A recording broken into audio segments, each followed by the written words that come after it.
네, 안녕하세요. 반갑습니다. 자, 오늘이 49페이지죠? 49페이지. 자, 전체 이제 그 체계를 여기다가 딱 쓰고 요 범위 내에서 이제 배운다는 것을 좀 하겠습니다. 그래서 지금 민법 총칙을 배웁니다. 민법 총칙에는 첫째, 법률 관계와 권리 변동. 그렇죠? 권리 변동. 이 권리 변동을 배웠습니다. 권리의 변동이 발생, 변경, 소멸이었죠? 그러면 이 권리 변동의 원인이 당사자가 원했다면 법률 행위. 당사자가 원하지도 않았는데 효과가 발생한다면 법률 규정이었습니다. 이제 법률 행위, 민법 총칙은 법률 행위를 배운다 그랬죠? 네? 그럼 법률 행위. 그럼 법률 행위 성립 요건에 당사자, 목적, 의사 표시가 있었죠? 그러면 당사자, 목적, 당사자는 별 문제 없고 법률 행위 목적이 있었습니다. 목적은 확정 가능, 사회적 타당성. 확정할 수 있어야 되고 가능해야 되고 적법해야 되고 사회적 타당성 확가졌다 그랬죠. 이 사회적 타당성에서 우리가 뭘 끄집어냈죠? 103조, 104조 반사회 질서 법률행위, 불공정한 법률행위 배웠죠. 그 다음에 요게 끝났으면 이제 법률행위 해석을 배웠어요. 법률행위를 해석한다. 자연적 해석, 규범적 해석 이런 것들을 중간에서 배웠고 그 다음에 목적이 끝났으니까 의사표시를 배우는 겁니다. 의사표시에 의사와 표시가 일치해야 되는데 불일치하는 경우 이거를 의사표시 흠결 또는 불일치라고 하는데 여기에 지금 비진입 표시가 있습니다. 비진입 표시는 107조 원칙적으로 유한데 상대방이 알았거나 알 수 있다면 무효죠. 비진입 표시를 저번 시간까지 배웠고요. 그 다음에 오늘은 이제 통정허위 표시를 배웁니다. 통정허위 표시 이게 108조가 되겠습니다. 그 다음에 이제 착오에 의한 의사 표시가 109조가 됩니다. 109조. 그래서 통정허위 표시, 착오에 의한 의사 표시 이렇게 배울 겁니다. 그 다음에 의사 표시 일치는 합니다. 일치는 하는데 하자가 있는 의사 표시를 우리가 사기나 강박에 의한 의사 표시라고 합니다. 이게 110조. 의사 표시가 끝나면 의사 표시 효력 발생 시기는 간단하게 처리하면 되고 의사 표시가 끝나면은 그 다음에는 법률행위 대리 자태가 나옵니다. 법률행위를 대리한다. 이 대리에서는 대리권, 대리행위, 대리효과, 그 다음에 복대리, 무권대리 이렇게 여러 파트가 나옵니다. 그래서 여기서 대리권이 뭐냐, 그 다음에 대리행위가 어떻게 행해지냐나 대리효과는 큰 문제가 없고요. 그 다음에 복대리는 요즘에 시험 문제 자주 출제는 안 됩니다. 무권대리. 이 무권대리는 협의 무권대리하고 그 다음에 복대리가 있습니다. 그래서 대리에는 우리가 대리권, 대리행위, 무권대리. 복대리는 뭐 크게 그래서 오늘 아마 대리까지 끝날 겁니다. 전체 체계 잡았죠? 네? 요거는 이제 오늘 이렇게 지우지 마시면 됩니다. 이렇게. 왜냐하면 우리가 뭘 어떻게 어디를 배우느냐 이걸 이제 주소를 설정해야 되니까 이게 우리가 지금 목표를 이렇게 잡아놓고 한다는 거예요. 그럼 이제 여기 틀어지네. 자, 이렇게 요거는 지우지 말고 그다음 지금 여기 통정허위 표시입니다. 아셨죠? 이게 지금 근거 조문이 있으니까 근거 조문과 판례와 그 다음에 기출을 연결하면 됩니다. 108조. 상대방과 총정한다는 건 짠다는 겁니다. 허위 포지션은 무효로 한다. 49페이지요. 전항의 무효는 전의 제3자에 대하지 못한다. 이렇게 되어 있습니다. 49페이지. 여기 맞죠? 저번 시간에 비진이까지 했죠? 네? 네. 자, 그럼 이제 오늘은 자, 통정 허위 표시입니다. 통정 허위 표시. 통정 허위 표시는 통정이라는 거는 비진이를 짜는 거예요. 짜는 거. 짜고서 하는 거예요. 짠다는 거 합의한다. 뭐 가장한다. 양해한다. 다 같은 말입니다. 비진이 표시를 짜는 거야. 그럼 가령 갑이라는 사람이 있어요. 갑이 A라는 사람이 있고 갑과 A 있는데 A가 1억을 구워준 채권자단 말이에요. 채무자가 돈을 안 갚아요. 그러면 채권자가 채무자 집에다 강제 집행하려고 그래. 강제 집행.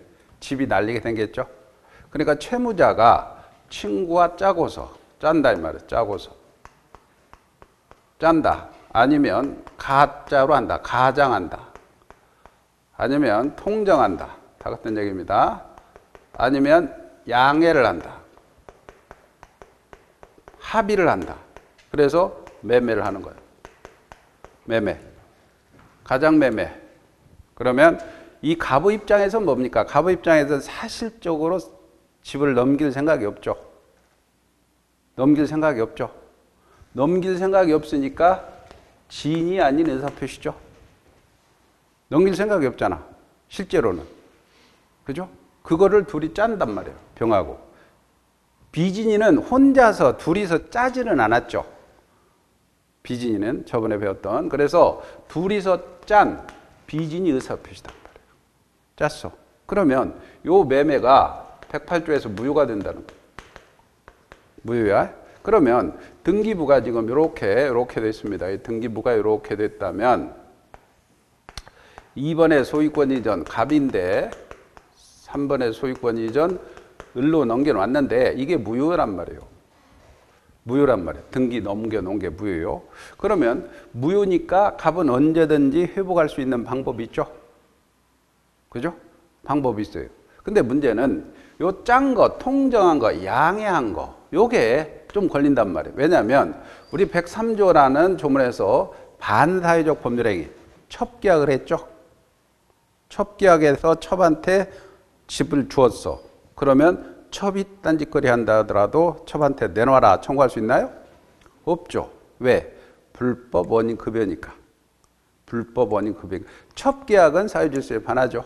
근데 짜고서 짰다, 가장했다, 통정, 양해했다 이게 불법이냐 이거지. 불법이라면 불법 원인 급여가 돼서 첩한테 받을 수 없으시 갑이 받을 수 없겠죠.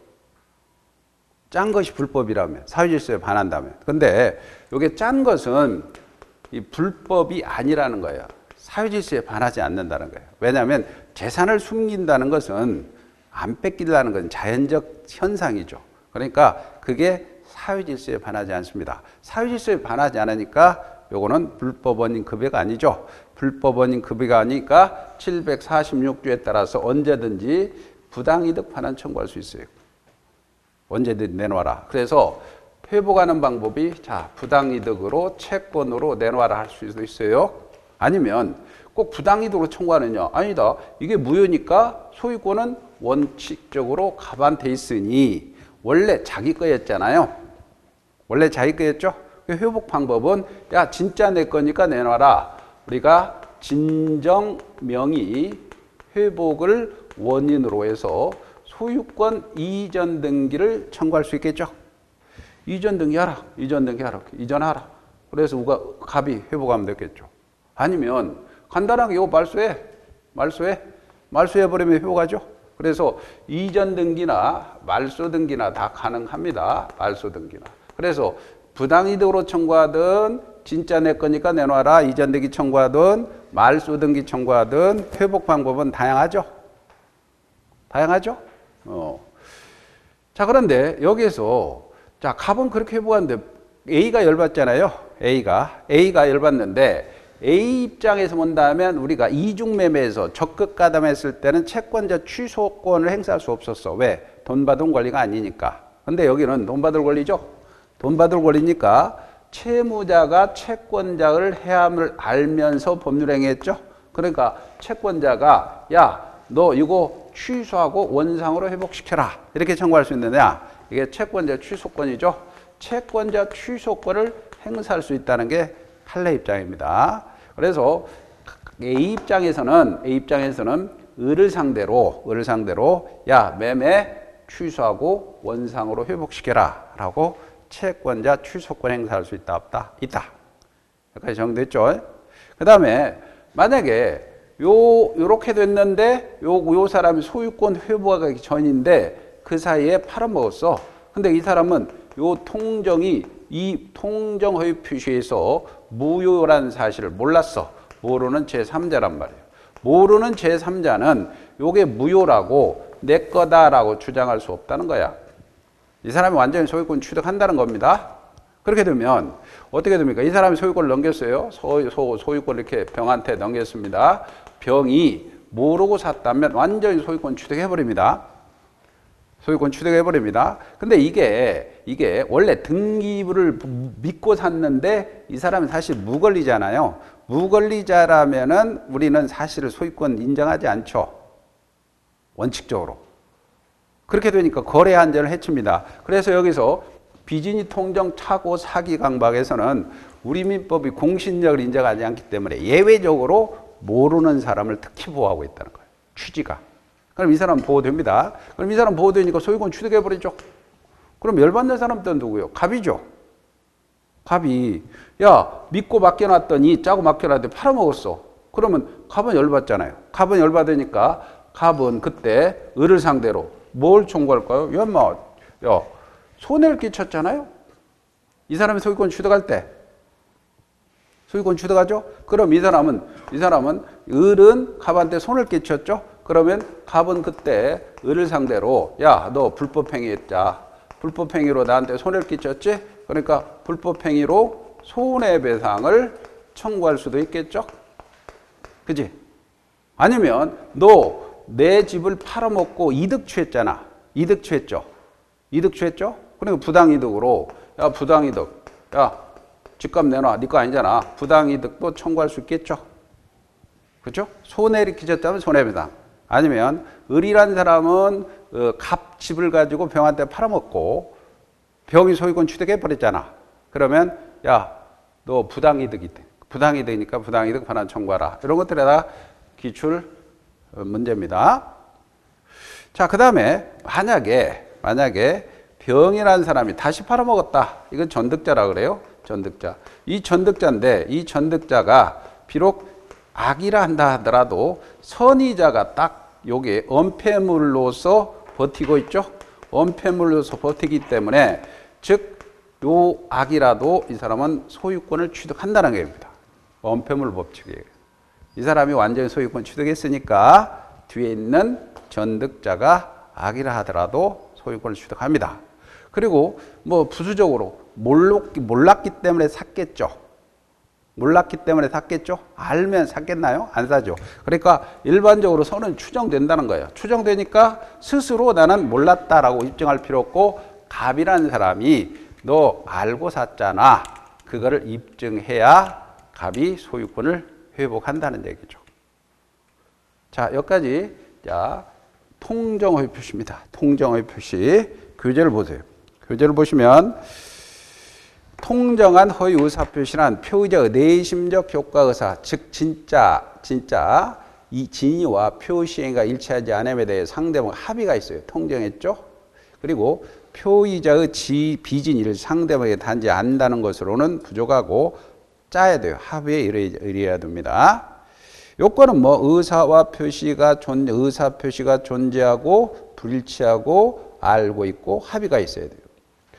그 다음에 넘겨보세요. 넘겨보시고 다음 페이지에 당사자 간의 효과입니다. 일반 채권자 그림에서 A가 채권자가 갑한테 돈을 받으려고 강제 집행하려니까 가장매매를 해서 그 을이 다시 병하게 넘긴 것을 해놨습니다. 당사자, 갑과 을의 관계죠. 가장양도인 갑과 양수인 일 간의 매매 계약은 통정허위 표시는 물권 행위도 존재하지 않기 때문에 언제나 무효입니다. 무효다. 2번 통정허위 표시로 무효인 경우 갑은 을에게 소유권에 대한 물권적 청구권 행사하거나 그렇죠? 소유권에 의해서 물권적 청구권 아니면 원인 무효 부당이득 청구권 그 다음에 746조 자 적용이 배제되니까 반환 청구할 수 있죠. 그러니까 이때는 뭐예요? 아까 거기서 이게 거기다 하나 소리 진짜 내 거니까 내놓으세요. 진정명의 원인한 소유권 이전 등기도 가능합니다. 말소 등기도 가능하고 이게 다 물권적 청구권이죠. 물권적 청구권 밑에다 밑줄 치고 말소 등기나 진짜 내 거니까 내놔라. 진정명의 원인한 소유권 이전 등기도 써놓으세요. 물권적 청구권, 소유권에 대한 물권적 청구권 행사 있잖아요. 그걸 밑줄 치고 말소 등기 또는 진정명의 원인으로 한 소유권 이전 등기. 진정명의 원인으로 한 소유권 이전 등기. 사실 두 개는 같은 거예요. 물권적 청구권 행사할 수 있습니다. 부당이득도 가능하고 청구 가능하고요. 3개. 동그라미 3번 무효인 법률행위는 당사자가 무효임을 알고 추인하면 나중에 새로운 법률행위로 볼 수가 있습니다. 그 다음에 동그라미 5번 무효인 통정허위 표시는 채권자 취소권 대상이 된다 그랬죠? 오른쪽에 제3자입니다. 통정허위 표시 무효는 선의 제3자에 대응하지 못합니다. 그리고 또 제3자라는 것은 당사자 갑과 을 빼고 그들의 상속인 빼고 이의자로서 통정허위 표시 기초로 새로운 법률 관계를 맺은 자인데 거기에 그 해당하는 자 있잖아요. 해당하는 자를 보면 가짜 양수인으로부터 매수한 자 제3자겠죠. 가장 매매의 매수인으로부터 저당권 설정받은 자 새로운 이해관계를 맺었습니다. 또 가장 전세권을 가짜로 지금 짰어요. 그리고 전세권부 채권을 감유한 자. 그 다음에 쭉 내려오면 거기 맨 마지막에 통정허위 표시에 의한 채권을 감유한 자. 이런 것들은 제3자에 해당되는데 해당되지 않는 경우는 맨 밑에 두 개, 밑에서부터 대리는 통정허위 표시에서 본인은 제3자가 아닙니다. 그 다음에 가장으로 제3자를 위한 계약에서 제3자 이런 사람들은 제3자가 아니다. 자, 동그라미 2번 대항하지 못한다는 것은 선의의 제3자에게 주장 못한다는 것이나 선의 제3자가 스스로 무효를 주장하는 것은 무방합니다. 그 다음에 동그라미 5번 가장 양수인으로부터 양수한 제3자는 선의로 추정된다 그랬죠. 따라서 무효 주장한 자가 스스로 네 알고 샀잖아 라고 하기를 입증합니다. 동그라미 6번 제3자의 과실 여부는 묻지 않는다. 무슨 말입니까? 이 사람은 모르기만 하면 소유권 취득하죠? 그러니까 이 사람이 선이든 선이기만 하면 드는 거지 과실이 있든 과실이 없든 상관없는 거야. 선이기만 하면 됩니다. 그 얘기입니다. 채권자 취소권 가능하고요. 넘겨보세요. 다음 페이지에 채권자 대여권은 그냥 참조로 보시고 그 다음에 은닉행위란 말이 나오는데 은닉행위라는 말은 이런 겁니다. 만약에 갑이라는 사람이 있는데 이 사람이 을한테 사실은 증여예요. 증여를 했는데 증여세가 많이 나오니까 증여가 은닉이에요. 숨기는 행위, 은닉행위인데 매매를 가장했어요. 가장매매한 거예요. 그럼 가장매매는 무효지만 은닉행위의 증여의 요건이 있다면 이건 유효란 얘기예요. 가장매매는 무효지만 증여, 숨은 행위는 요건이 효력이 있다면 유일한 얘기입니다. 그래서 뭐 은닉행위 당사자 간의 동산에 대한 부동산은 증여 약정, 증여가 은닉입니다. 세금을 우리해서 매매를 가장해서 이전 등기 했습니다. 이 가장한 매매행위는 무효이나 숨어있는 증여약정은 은닉행위로서 요건을 구비하고 있으면 유효하다는 게 판례 입장이다. 자, 넘겨보시고 다음 페이지에 54페이지 문제 하나 맨 위에 Q 문제 보세요. 갑은 강제집행 맨 위에 Q 강제 기출문제입니다. 면허구에서 을과 통모했죠. 그 부동산을 매매 형식을 빌려서 을 명의로 이전 등을 마쳤어. 그러니까 통모했으니까 통정이죠. 그러면 이전 등기도 무효죠. 근데 을은 사정을 모르니까 선이죠. 병이 저당권 설정해 주면서 그러면 저당권자는 저당권 취득합니다. 선이니까. 무슨 말인지 알죠? 선이니까 취득합니다. 돈을 꾸었어요. 틀린 걸 고르시오. 자, 똑같은데 요거다가 지금 여기다 대입한 거야. 그러면 여기에서는 갑이라는 사람이 집이 있는데 누구한테? 을한테 가장 매매를 했어요. 근데 가장 매매 했는데 면허구에서 요 A라는 사람이 지금 강제 집행하려고 하니까 을하고 가장 매매 했죠. 그리고 그 부동산을 소유권을 넘겨놨죠. 소유권을 넘겨놓고 그 다음에 그 사실을 모르는 선의의 병한테 저당권을 이렇게 딱 설정해 놓고 가짜로 돈 꾼 걸로 해서 그럼 저당권자가 소유권 취득하죠? 아니, 저당권 취득하죠? 몰랐으니까. 그런 경우입니다. 다음 등 틀린 걸 골라라. 갑을 간의 매매 계약은 무효죠. 갑을 간의 매매 계약은 요 매매 통정했으니까 무효죠. 맞죠? 2번. 갑은 을에게 진짜 내 거니까 내놓으세요라고 소유권 이전 청구할 수 있죠? 진짜 내 거 내놔라. 말소 등기나 부당이득에 다 청구할 수 있다고 그랬어요? 맞죠? 3번. 병이 과실로 가장 매매를 몰랐어요. 이게 선이기만 하면 되지 과실이 있든 없든 상관없다 그랬죠? 모르기만 하면 보호되잖아요. 과실로 이거는 의미가 없어요. 모르기만 하면 되니까 저당권은 보호됩니다. 맞죠? 4번.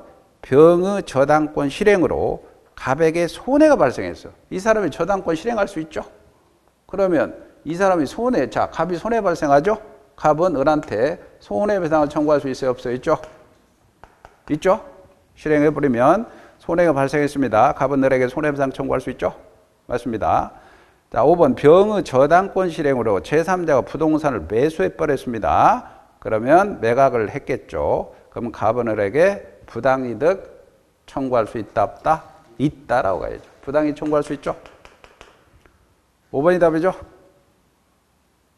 이해가죠? 네, 이런 식으로 출제가 되니까. 예?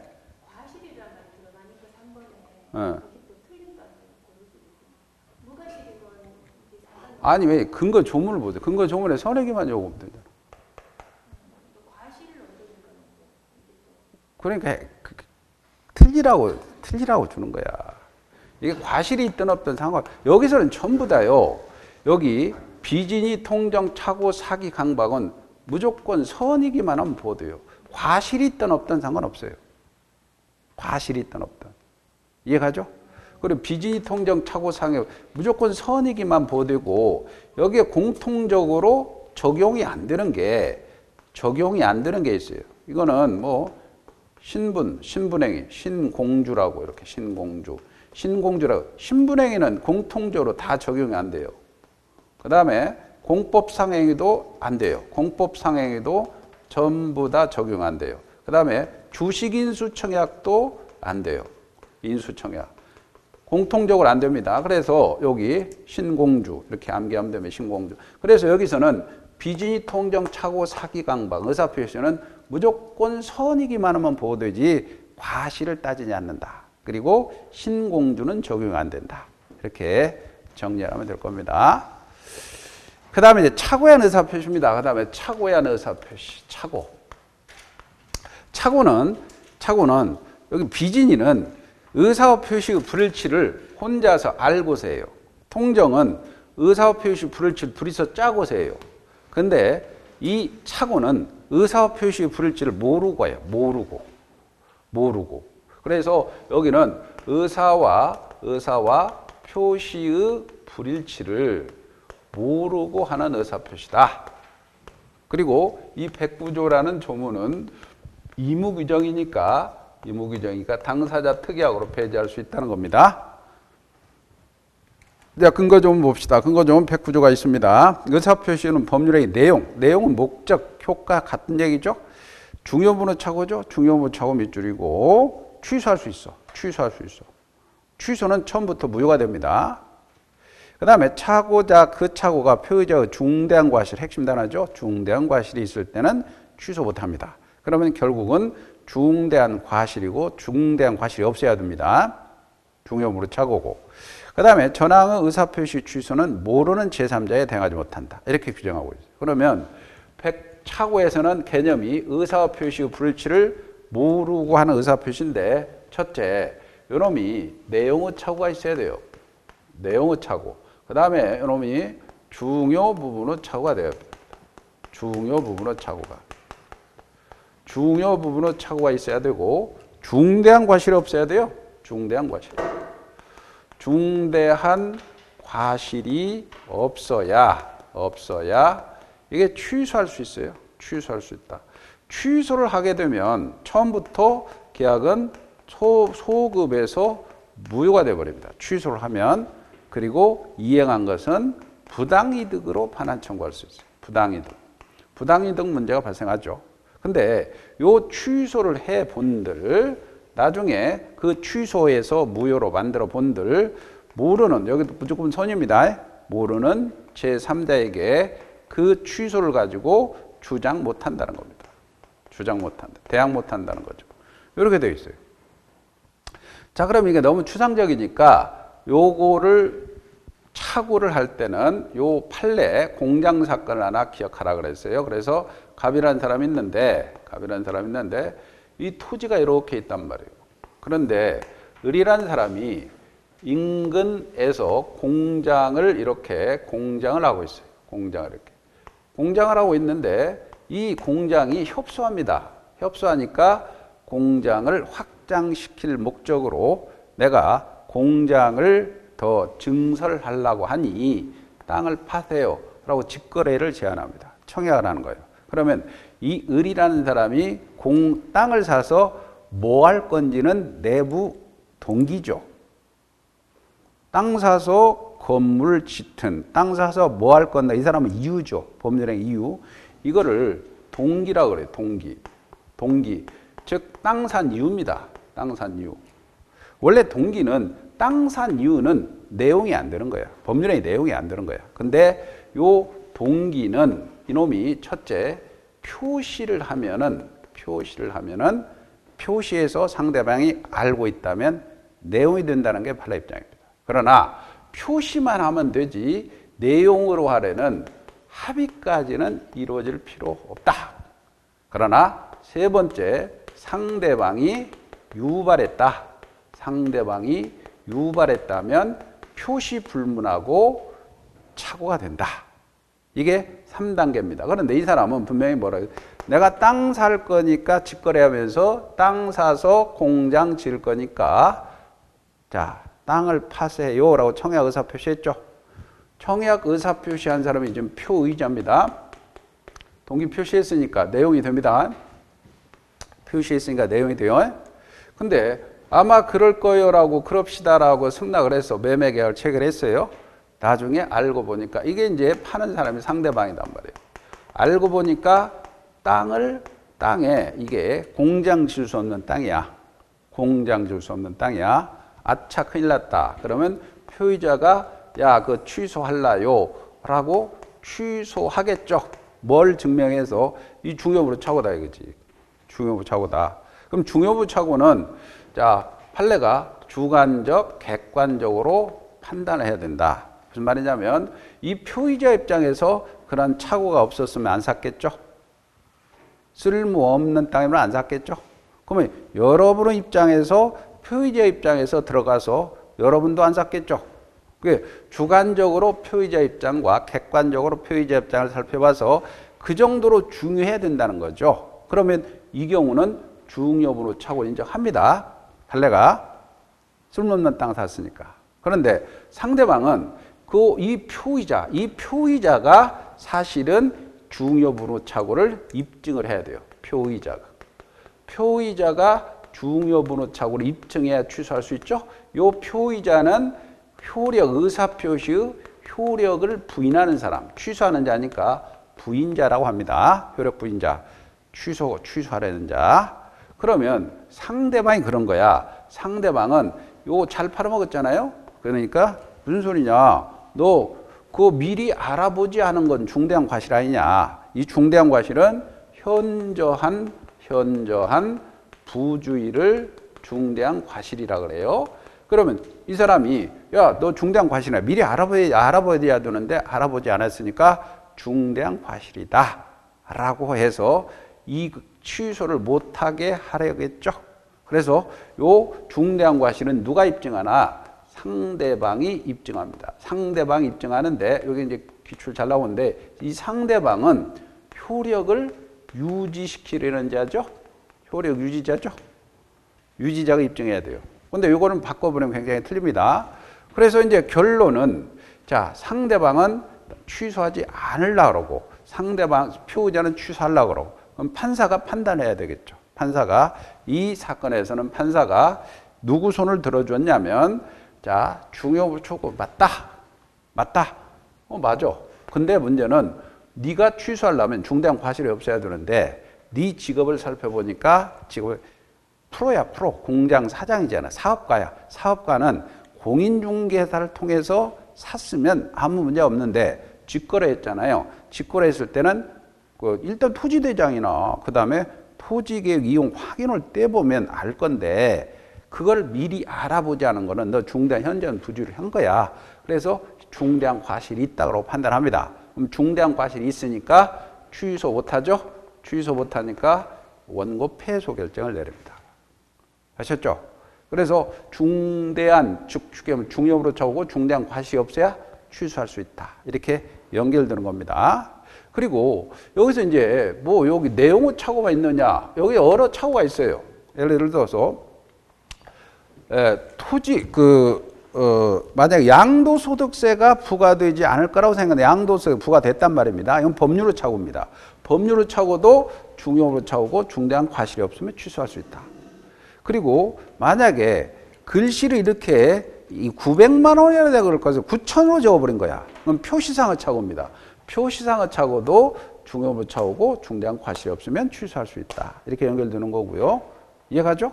그래서 다양하게 이렇게 연결됩니다. 동기의 착오도 이 동기의 착오도 지금 이렇게 동기가 표시됐고 그것이 내용이 됐으니 중요부 착오고 중대한 과실이 없으면 취소할 수 있다.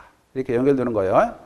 그 다음에 중요 부분이냐 아니냐 여기는 판례가 많아요. 그래서 예를 들어서 시가 약간 가격이 좀 시가의 착오. 그 다음에 평수가 조금 부족하다. 평수가 다소 부족한 거. 이런 것들은 중요로 차오가 아니다. 그 다음에 우리가 임대차나 또 매매는 낙성이죠. 낙성. 타인의 소유 아닌 것도 계약 자체는 유효죠. 그래서 매매 임대차에서 목적물 귀속에 대한 착오는 중요 착오가 아니다. 근데 중요한 게 이게 주관적 객관적으로 이렇게 판단하다가 최근에는 착오 해본들 취소하는 사람이 어떤 경제적 불이익이 없어. 경제적 불이익이 없다. 그렇다면 이거는 중요 착오가 아니다는 얘기야. 가령 갑이라는 사람이 요 집을 이렇게 계약을 했는데 이 을이 보니까 요 건물에 가압류가 되어 있는 거야. 가압류가 됐으니 큰일 났다 해서 지금 착오라고 취소하려고 그랬더니 이 가압류가 원인 무효인 거야. 가압류가 무효야. 그럼 을은 취소해본들 경제적 불이익이 없잖아요. 중요 착오이다 아니다? 아니다. 그래서 경제적 불이익이 없다면 중요부로 착오가 아닙니다. 그리고 중대한 과실입니다. 중대한 과실. 이 중대한 과실은 만약에 중대한 과실이 없어야 취소할 수 있잖아요. 그죠? 근데 경과실이다. 경과실이다. 경과실이다. 경과실이라면 중대한 과실이 아니죠. 사소한 부주의죠. 표의자가 경과실이야. 그럼 중과실이 아니죠. 중과실이 아니죠. 그럼 취소할 수 있어 없어요? 있어 없어? 있죠. 경과실은 중대한 과실 아니잖아. 경과실은 사소한 부주의죠. 현저한 부주의가 아니죠. 중대한 과실이 아니니까 취소할 수 있죠. 에? 경과실도 취소할 수 있다. 중대한 과실 아니잖아. 경과실은 중대한 과실 아니잖아. 경과실은 경이잖아. 중대한 과실 아니잖아요. 경과실 있다손 치더라도 중과실이 아니잖아요. 현저한 부주의가 아니잖아. 사소한 부주의죠. 사소한 부주의는 중대한 과실이 아니죠. 근데 취소할 수 있죠. 이거 이해가 안 가? 중대한 과실이 없어야 취소할 수 있는데 경과실은 사소한 부주의니까 중대한 과실이 아니잖아. 그 말이요. 어? 이해가죠? 경과실이야. 중대한 과실이 아니죠. 취소할 수 있죠. 이 사람 취소하면 상대방이 손해 열받잖아. 그러면 경과실로 취소했으니까 상대방이 손해가 있어요. 상대방이 손해가 있어. 그러면 손해배상을 상대방이 청구할 수 있을까요? 요게 이제 판례인데, 기출 판례인데, 경과실이다. 중과실이 아니요. 그러면 표의자가 취소해버리죠? 그러면 상대방이 손해가 있을 수가 있죠? 손해가 있으니까 손해배상 해달라. 라고 청구할 할 수 없다는 거예요. 왜냐하면 이 손해배상은 채무불이행이 불법행위로 가야 되거든요. 근데 불법행위는 위법해야 되잖아. 위법해야 되는데 백구제라는 근거 조문에서 경과실이니까 중대한 과실이 아니까 적법하게 취소를 했잖아요. 근데 위법행위가 아니야. 그러니까 불법행위한 손해배상을 청구할 수 있다, 없다. 여기까지 이해가나요? 이해가죠? 이거 경자를 신경 쓰지 마요. 중대한 과실이 아니잖아. 같은 얘기요. 쉽게 말하면 중대한 과실이 아닐 때, 경과실일 때, 취소했을 때 이게 위법하냐, 위법하지 않는 거야. 이해가죠? 그 다음에 만약에 해제 후에도 취소가 가능하냐, 그러면 해제 효과는 뭐냐면요. 해제 효과는 처음부터 무효가 됩니다. 소급에서 무효가 되고, 그 다음에 원상회복을 해줘야 돼요. 원상회복을. 그 다음에 손해배상의 문제가 발생합니다. 가령 중도금, 잔금을 받았는데 매도인이 소유권 넘겨주지 않아. 그러면 매수인이 해제해버리죠. 해제해버리면 어떻게 됩니까? 소금 무효, 원상금, 손해배상 해줘야 돼요. 손해배상 해줘야 되는데 매도인이 보니까 이 착오로 취소하면 손해배상 해줄 필요가 없잖아. 부당이득만 반환해주면 되잖아요. 그러니까 그 목적물에 이 매매 계약치에 요게 내용의 착오고 중요부 착오 중대한 과실이 없으니까 취소하자. 그래버리면 어떻게 해제 후라도 취소로 가버리면 손해배상 할 필요가 없잖아. 손해배상 할 필요가 없죠. 그러니까 우리 판례는 그래 해제 후에도 그 취소 요건이 있다면 취소할 수 있다 없다? 있다. 실익이 있다는 거예요. 해제 후에도 뭐 할 수 있다? 취소할 수 있다는 게 판례 입장입니다. 아셨죠? 자, 그래서 이런 것들이 지금 중요한 논점입니다. 착오. 자, 착오란 표의자가 내심의 효과 의사와 표시행위의 불일치를 155페이지입니다. 본인이 스스로 모르고 하는 겁니다. 그리고 맨 마지막 줄, 이 판례는 착오에 대한 규정을 의무 규정으로 보고 있어요. 의무 규정으로 보고 있으니까 특약으로 배제할 수 있죠? 성립 요건입니다. 중요번호 착오일 것, 즉 착오로 인한 의사표시는 취소할 수 있습니다. 법률행위의 중요번호 착오는 표의자의 입장, 주관적으로 판단합니다. 중요 부분이어야 되고 보통 일반의 입장에서도 중요 부분이어야 된다는 게 판례 입장입니다. 그리고 중요 부분에 대한 입증은 표의자 밑줄이고 효력 부인자라고 쓰세요. 효력 부인자가 입증해야 됩니다. 효력 부인자가 입증해야 된다. 그게 지금 기출이죠. 그 다음에 자 넘겨보시고요. 넘겨보시고 다음 페이지 보면 중요 부분이 아닌 자 중요 부분 착오가 아닌 거 시가의 착오는 그 다음에 평소가 약한 부족한 거 목적물 귀속에 대한 착오입니다. 옆에다가 매매임대차라고 써요. 매매임대차에서 목적물 소유권이 누구인가는 중요하지 않습니다. 그 다음에 경제적 불이익이 없는 거. 요거 이제 시험 문제 잘 나오죠. 경제적 불이익이 없는 경우. 그 다음에 양가로 3번. 중대한 과실이 없어야 됩니다. 중대한 과실이. 중대한 과실이 없어야 취소할 수 있는데 중대한 과실이 존재하는 경우 취소할 수 없으므로 표의자에게 중과실이 존재한 것에 대한 입증 책임은 상대방이 있죠. 상대방은 누구죠? 효력 유지자죠. 효력 유지자인 상대방에게 있습니다.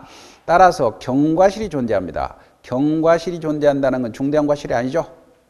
예? 그러니까 취소할 수 있죠. 취소하는데 이 경우 경과실로 인해 착오를 이루어 취소한 것이 위법한 건 아니죠. 위법한 건 아니고 상대방이 손해가 발생한 경우라도 손해배상 책임은 있다 없다? 없다. 이해가죠? 밑에 판례입니다. 공장을 경영하는 자가 공장협소에서 새로운 공장을 설립한 목적으로 토지를 매수함에 있어서 공장을 건축할 수 있는 여부를 관할건처가 알아보지 않았어요. 중대한 과실이죠. 중대한 과실이니까 취소할 수 없죠. 취소할 수 없어요. 그 다음에 밑에 판례는 자 보세요. 만약에 이것도 판례가 이 중대한 과실이 있어요. 중대한 과실이 있으면 취소가 안 되죠. 취소가 안 되죠. 표의자에게 중대한 과실이 있으면 취소가 안 되죠. 표의자에게 중대한 과실이 있으면 취소가 안 돼요. 근데 상대방이 표의자의 중대한 과실을 있음을 알고 이용했어. 알고 이용했어. 그럼 누가 더 나빠? 알고 이용한 놈이 더 나쁘죠. 그죠? 그러면 취소할 수 있다 없다? 있다 이거죠. 이해가죠? 그게 밑에 판례입니다. 그것도 기출인데 표의자의 중과실이 있어요. 그러면 취소할 수 없잖아요. 알면서 이용했어. 상대방이. 알면서 이용했어요. 그러면 상대방은 표의자의 중과실을 주장할 수 없으니까 취소할 수 있어. 화살표 치고 표의자는 취소할 수 있다라고 쓰세요. 표의자는 취소할 수 있습니다. 이해가죠? 중과실이 있으면 취소할 수 없는데 상대방이 알고 이용했어. 그러면 중과실 주장할 수 없는 거야. 그래서 취소할 수 있는 겁니다. 그 다음 입증 책임입니다. 거기 중요부분의 입증 책임은 표의자가 지지만 표의자에게 중과실이 있다는 입증은 착오로 의사표시를 취소를 방해하려는 상대방이 있습니다. 그 다음 밑에 판례 두 번째 판례 보세요. 가압류가 없다고 믿고 보증했는데 가압류다 원인무효. 원인무효니까 경제적 불이익이 없죠. 예? 경제적 불이익이 없으니까 중요부분 착오라고 볼 수 없으니까 취소 안 되죠. 효과입니다. 자, 요건을 갖추면 의사표시 취소할 수 있죠. 동기의 착오가 나옵니다. 아까 동기의 착오. 동기는 원칙적으로 내부 이유니까 착오가 아닙니다. 취소할 수 없죠. 그러나 예외적으로 동기가 표시 동그라미 표시되거나 알려졌어요. 그리고 해석상 내용에 포함된 경우는 중요 부분이고 중기한 과실이 없다면 취소할 수 있죠. 근데 그러나 동기를 내용으로 삼기로 하려는 합의까지는 이루어질 필요가 없습니다. 그리고 동기는 거기다가 하나 쓰세요. 상대방 유발했어요. 그래서 상대방 유발했다면 표시가 아니더라도 착오가 된다 이거죠. 착오가 된다. 상대방 유발했다면 표시 불문하고 착오가 됩니다. 하나 써놓으시고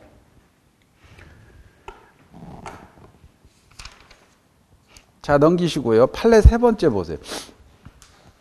판례 세 번째 보면 토지를 매수했는데 법령상 제한입니다. 법령상 제한으로 인해 토지를 의도한 목적대로 사용할 수 없게 됐어요. 이것도 동기의 착오입니다. 동기의 착오. 자 오른쪽에 판례, 첫 번째 판례 보세요. 이거는 판례 위에다가 이렇게 쓰세요. 해제 후 취소할 수 있다. 이렇게 이 말을 쓰세요. 해제 후 취소할 수 있다. 이 말을 다 하나 써놓으시고 이것만 기억하면 돼요. 59페이지 맨 위에 판례 있죠? 해제 후 취소할 수 있다. 해제 후 취소할 수 있다. 해제 후 취소할 수 있다. 그리고 넘기세요. 넘기시고 다음 페이지로 넘어갑니다. 자, 문제 하나 풀고 조금 쉽시다. 60페이지 두 번째 Q를 보세요. 기출인데 이것도 두 번째 Q. 차고에 관한 법률행위 틀린 걸 고르시오. 판례가 간다. 매수한 토지가 계약 체결 당시 법령상 제한으로 매수인이 의도한 목적대로 이용할 수 없게 돼 있죠. 아까 판례 봤죠? 그거는 동기의 차고가 될 수 있죠. 맞습니다. 주채무자 소유 부동산에 가압류가 없다고 믿고 부동했는데 가압류가 원인무효야. 경제적 불이익이 없죠. 에? 그러니까 취소할 수 없죠. 맞습니다. 아까 상대방에서 유발됐죠? 유발됐죠. 유발됐다면 표시되지 않더라도 중요부로 차고가 될 수 있죠. 유발됐으면. 그 다음에 4번입니다. 공인중개사를 통하지 않고 거래를 했습니다. 아까 공장사건 토지 대장을 확인하지 않는 매수인은 동일성의 차고가 있더라도 중대한 과실이 있으니까 취소할 수 있다 없다? 없죠. 맞죠? 아까 공인중 통하지 않고 직거래 했잖아요. 공장사건에서. 맞습니다. 5번입니다. 매수인 중도금 미지급을 이유로 매도인이 적법하게 해제했죠. 해제하고 나서 매수인은 착오를 이유로 취소할 수 있다 없다? 있죠. 해제 후에도 취소할 수 있죠. 핵심. 자, 여기까지 하고 잠시 쉬었다가 이제 사기 강박으로 갑니다.